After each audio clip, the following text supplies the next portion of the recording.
గిలాదు వాడైన యెఫ్తా. యెఫ్తా తండ్రి గిలాద్ అండి. ఆ ప్రాంతం పేరు కూడా గిలాదే. గిలాదు యెఫ్తా. నంబర్ 1, యెఫ్తా ఎవరు అంటే పరాక్రమము గల బలాఢ్యుడు. చెప్పండి ఒకసారి, యెఫ్తా ఎవరు? గుర్తుండాలని చెప్పిస్తున్నా. ఎవరు యెఫ్తా? పరాక్రమము గల బలాఢ్యుడు. నంబర్ 1. నంబర్ 2, అరే ఎవరు కుమారుడట?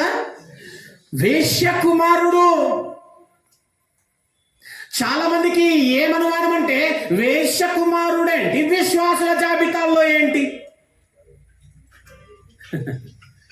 వాక్యం ఏముంటుంది తెలుసా?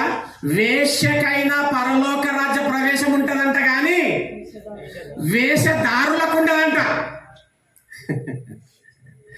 ప్లీజ్ అలాడండి. బాగున్నారా అండి? వాళ్ళు అట్టు తిరిగా కానీ ఇట్లా ఫేసు, అలా ముందట ఫేసు బాగుండమ్మా బాగున్నారండి, ఎంత దేవుని కృప అంటే అలా తిరగగానే ఏంటది? వేషధారణ, నో ఎంట్రీ. ఆదివారం గుడికి వెళ్తున్నా కావచ్చు, లాభంలే. ఎంతెంతో కానుకలు ఇస్తున్నా కావచ్చు, లాభంలే. హృదయం ఎట్లుండాలంట? శుద్ధి. హృదయ శుద్ధి గల వారు ధన్యులు, వారు దేవుని చూస్తారు. ఈ యెఫ్తా పరాక్రమం గల బలాఢ్యుడు. ఈయన ఎవరు అనేసి అంటే వేశ్య కుమారుడండి. అంటే ఒక నీచమైనటువంటి స్థాయి, స్థితిగతి. అయితే అతనికి ఏం జరిగింది? గిలాదు యెఫ్తాను కనెను.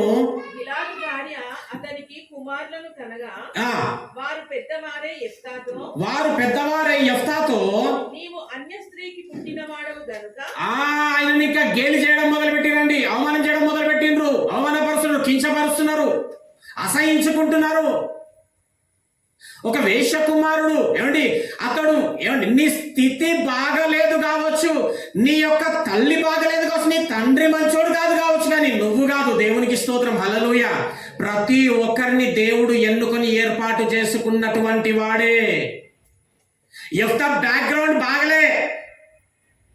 ఏమండి నీ క్రియ ద్వారానో, నీ కుటుంబం క్రియ ద్వారానో నీ బ్యాక్గ్రౌండ్ బాగలేదు కావచ్చు, కానీ దేవుడు నీ బ్యాక్గ్రౌండ్ చూడడంట. దేవుడు నిన్ను చూస్తాడంట. హల్లెలూయా. దేవుడు నిన్ను చూస్తాడంట, నీ బ్యాక్గ్రౌండ్ చూడడంట. హల్లెలూయా. ఎవరినెవరు ఎన్నుకుంటాడంటే దేవుడు. చూద్దామండి ఒకసారి కొరింథీయులు. ఇది అట్లా పెట్టినా మా సబ్జెక్ట్ ఈరోజు. మొదటి కొరింథీ 1:29 ఎట్లా ఎన్నుకుంటాడండి? వేశ్యకుమారుడు. వేశ్యకుమారుని దేవుడు ఎట్లా ఎన్నుకుంటాడు? అసలు ఎవరెవరిని ఎన్నుకుంటాడు దేవుడు? చూద్దాం. మొదటి కొరింథీ 1:29. ఏ శరీరియు దేవుని ఎదుట అతిశయింపకుండునట్లు జ్ఞానులను సిగ్గుపరచుటకు లోకములో నుండి వెర్రివాడంటున్నారు కావచ్చు నిన్ను. దేవునికి అవసరమైనటువంటి వారు కూడా ఎవరంటే వెర్రివారంటే. వెర్రివారిని ఎన్నుకుంటాడంటే దేవుడు. వెర్రివారిని దేవుడు ఏర్పరచుకొని ఉన్నాడు. చూడండి, బలవంతులైనటువంటి వారిని సిగ్గుపరచుటకు లోకములో బలహీనుడు అంటుండొచ్చు నిన్ను. నీ వల్ల ఏం కాదంటున్నారు కావచ్చు. వీడు చాతగానోడు అంటుండొచ్చు, ఈమెకేమి చాత కాదంటుండొచ్చు, నిన్ను హేళన చేస్తుండొచ్చు, నిన్ను తీసి పారవేస్తుండొచ్చు. కానీ దేవుని వాక్యం సెలవిస్తుంది, దేవుడంట అట్టి బలహీనులనే ఎన్నుకుంటాడంట. ఒకవేళ ఈరోజు నీవు నేను ఆ విధమైన బలహీనమైనటువంటి స్థాయిలో ఒకవేళ ఉన్నామా, దేవుని మాట చెప్తుంది, బిడ్డ నేను నిన్ను ఏర్పరచుకొని ఉన్నాను. హల్లెలూయా. నేను నిన్ను ఏర్పరచుకొని ఉన్నా. కానీ ప్రభువా వీళ్ళంతా బలహీనుడని, చేతగాని వాడనని అంటున్నారు. ప్రభువా నేను నిన్ను ఏర్పరచుకొని ఉన్నాను. ఇంకా చదవడమా? ఎన్నికైన వారిని వ్యర్థం చేయడానికి. చూడండి, మళ్ళీ లోకములో నుండి నీచులు. ఒకప్పుడు రికార్డ్ అదే, నా రికార్డ్ అది.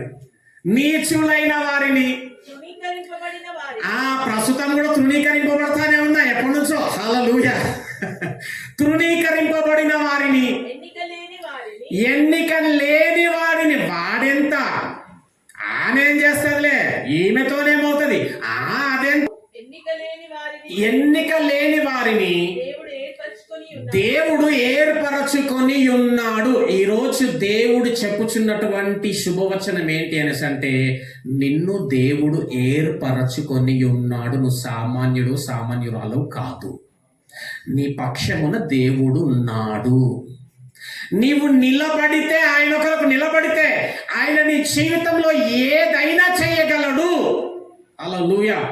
ఎందుకంటే ఆయన స్వార్థప్రియుడు కాదు, ధనాపేక్షుడు కాదు, బింకములాడువాడు కాదు. మనుష్యుల స్వభావం అది. కానీ దేవుడంట నమ్మదగ్గవాడై ఉన్నాడు. చదవమ్మా. అయితే ఆయన మూలముగా మీరు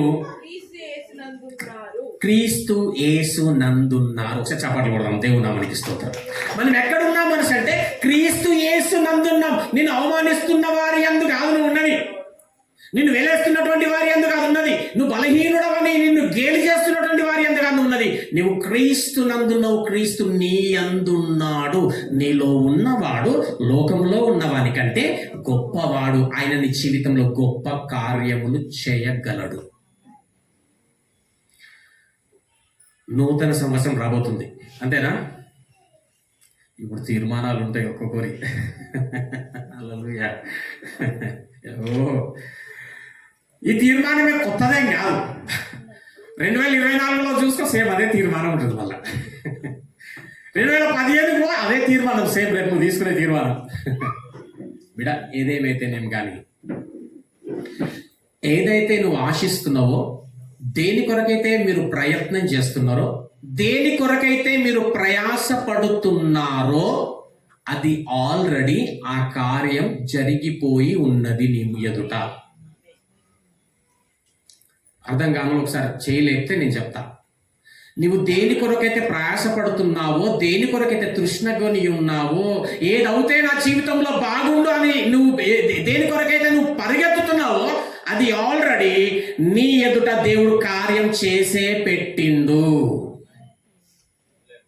నువ్వు అక్కడి వరకు వెళ్ళేటటువంటి దినాలు ప్రయాసంతో, అవమానంతో, నిందతో కూడిందై ఉంటది తప్ప నీ జీవితంలో దేవుడు జయమును అనుగ్రహించేసినాడు. నూతన సంవత్సరంలో అనేకుల జీవితాల్లో ఇటు విధమైనటువంటివి చూస్తాం. హల్లెలూయా.